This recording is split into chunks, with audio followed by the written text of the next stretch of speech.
जय माँ वैष्णो देवी दोस्तों। आज मैं आपके साथ शेयर करने जा रही हूँ माता वैष्णो देवी की यात्रा। इस वीडियो के माध्यम से मैं आपको बताऊंगी कि हमारी यात्रा कैसी रही और थोड़ी बहुत ऐसी जानकारी भी, अगर आप यात्रा पर आ रहे हो तो आपको मदद मिल सके। वैसे तो मुझे माता रानी के दर्शन करने का सौभाग्य कई बार मिल चुका है, पर इस बार की यात्रा है हमारी एक बहुत ही शुभ काम के लिए। तो सबसे पहले हमने ले ली है RFID और अब ये काम आप ऑनलाइन भी करवा सकते हैं। और यहाँ से तो मेरे साथ है मेरे हस्बैंड और मेरी दीदी, जीजू और उनका प्यारा सा बच्चा, मतलब कि हमारा जादू, जिसका कि हमें मुंडन करवाना है, जिसके लिए हमें जाना है माता रानी के दरबार में। वहाँ जाने से पहले हमने सोचा चलो पहले कुछ खा लेते हैं, जिसके लिए हम लोग पहुँच चुके हैं बर्गर किंग।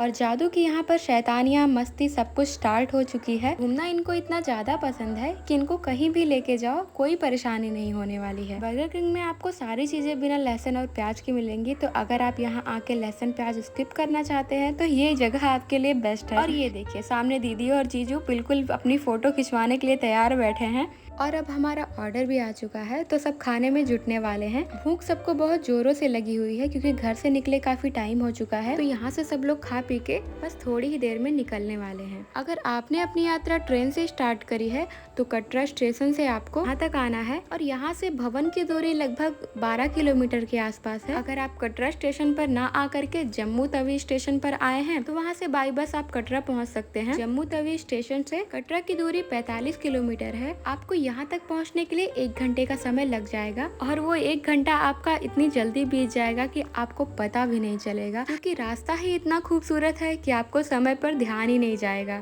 तो बहुत ही श्रद्धा, भक्ति, जोश लेकर के अपने मन में हमारी यात्रा तो स्टार्ट हो चुकी है। यात्रा शुरू करने पर जो आपको RFID मिलता है उसको आपको संभाल के रखना है, क्योंकि कई जगह पे उसको चेक किया जाता है। और यात्रा पूरी हो जाने के बाद आपको RFID कार्ड जो है उसको रिटर्न भी करना है, तो वो गुम नहीं होना चाहिए। ये कार्ड आपको Katra station, Katra bus stand, Niharika भवन, इन सब जगह पे मिल जाएगा। तो दोस्तों हमने अपनी यात्रा शाम को स्टार्ट करी थी, अभी तो रात हो चुका है और बहुत जोरों की बारिश भी हो रही है। हमने सोचा थोड़ी देर तक रुकते हैं, शायद बारिश रुक जाए, पर बारिश तो रुकने का नाम ही नहीं ले रही थी। तो हम पहुंच चुके थे अर्धकुमारी और रात हमने वहीं पर बिताई। यहाँ पे रुकने के लिए आपको रूम मिल जाएगा, आप पहले से ऑनलाइन बुकिंग कर सकते हो। और बुकिंग नहीं किया है तो अगर आपकी किस्मत अच्छी रही तो यहाँ पे आपको रूम मिल जाएगा। तो अभी हो चुकी है सुबह और आप देख सकते हैं मौसम कितना ज्यादा खूबसूरत है। हर तरफ हरियाली है, प्रकृति की गोद में बसे हुए ये खूबसूरत पर्वत और ठंडी ठंडी हवाएं, ऐसा लग रहा है कि बस हम स्वर्ग पहुँच चुके हैं। तो हमने सोचा कि यहाँ पे स्नान ध्यान करके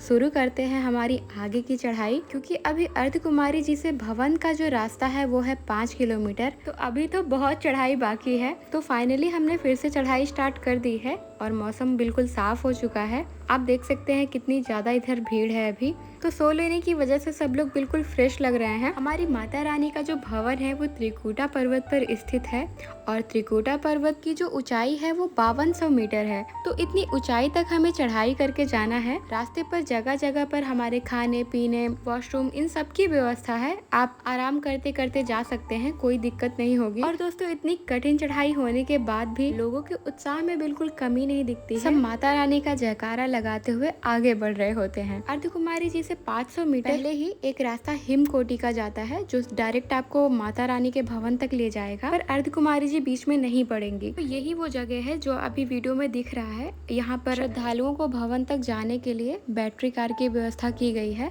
पर उसके लिए आपको पहले से ही बुकिंग करनी पड़ेगी ऑनलाइन। और कभी कभी 3-4 घंटे पहले भी अगर आप लाइन में आके लग जाते हैं तो आपको कार मिल सकती है। तो यहाँ पर थोड़ी देर हमने किया आराम और साथ में पिया चाय और घर से लाई हुई जो भी थोड़ी बहुत चीजें थी उसको भी हम सब ने खाया। हम लोगों के साथ साथ हमारे करनीश जी को भी ये रास्ते बहुत ही खूबसूरत लग रहे थे। आप देख रहे हैं वीडियो में कितनी ज्यादा मस्ती कर रहे हैं। और जितने बड़े तो ये खुद नहीं है, उससे बड़ी ये जो लाठी है इसको लेकर के इन्हें चलना था। तो हमने भी सोचा चलो थोड़ी दूर चल लो, अभी तुम थक जाओगे तो वापस गोद में तुम आने वाले ही हो। बच्चों के लिए यहाँ पर स्ट्रॉलर की भी व्यवस्था है। और कुछ बच्चे ऐसे भी होते हैं जिनको स्ट्रॉलर पसंद नहीं होता है, क्योंकि उन्हें तो अपने मम्मी पापा के साथ ही आना होता है। तो हमारे करनीश जी भी बिल्कुल वही बच्चे हैं। कटरा से अर्धकुमारी तक हमने स्ट्रॉलर कर रखा था और उसके लिए उन्होंने 400 रुपए लिया था।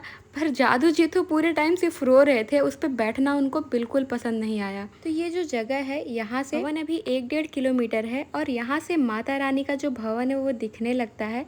और यहाँ पर पहुंचकर जितनी भी आपको थकान लगी होगी वो सारी छूमंतर हो जाएगी, क्योंकि माता रानी के दर्शन की आतुरता इतनी अधिक हो जाएगी कि बाकी की चीजें आपको ध्यान में ही नहीं रहेगी। और यहाँ पर पहुंच के आपको हर एक इंसान खुश ही दिखाई देगा कि उसको लगने लगता है कि अब बस थोड़ी दूर और अब हमें माता रानी के दर्शन मिलने वाले हैं। तो दोस्तों फाइनली हम पहुंच चुके हैं भवन, और सामने जो आपको बिल्डिंग दिख रही है यहाँ पर जाके आप स्नान कर सकते हो। दोस्तों हमें करवाना था जादू का मुंडन, तो हम लोग पहुंच चुके हैं मुंडन करवाने के लिए। और ये आटा है जो मैंने ले रखा है, क्योंकि हम लोगों की तरफ जो आटे का डो है इसमें ही जो मुंडन वाले बाल हैं उसको लिया जाता है। तो कर्निश की बुआ तो आई नहीं है, तो हम सब ने सोचा ये काम क्यों ना मासी के द्वारा ही संपन्न कराया जाए, क्योंकि मैं भी तो जीजू की बहन ही हुई ना। तो जब तक तो मुंडन स्टार्ट नहीं हुआ था तब तक तो वो थोड़ा शांत था, पर जैसे ही उसको समझ आने लगा कि ये मेरे बालों के साथ कुछ हो रहा है, तो फिर क्या था, उसका रोना इतना ज्यादा बढ़ गया कि उसको पकड़ने के लिए जीजू को बैठना पड़ा। और दोनों तरफ से ताकत बहुत ज्यादा लगाई जा रही थी, क्योंकि वो छुड़ाना चाह रहा था और जीजू ने उसको बहुत ही तेजी से पकड़ रखा था। यहाँ पे जो मुंडन संस्कार होता है वो निःशुल्क होता है। हाँ, अपनी तरफ से आप जो नेक देना चाहें वो दे सकते हैं। तो दीदी मेरी जादू को चुप कराने की भरपूर कोशिश करते हुए, आप सुन सकते हैं वो कितना ज़्यादा रो रहा है। और फाइनली उसके बाल जा चुके हैं और इस बात का उसको बहुत ज़्यादा दुख है, इसलिए किसी से बात भी नहीं कर रहा है। मुंडन खत्म होने के बाद यहाँ पे हम लोग आ चुके हैं माता रानी को चढ़ाने के लिए, चुनरी लेने के लिए।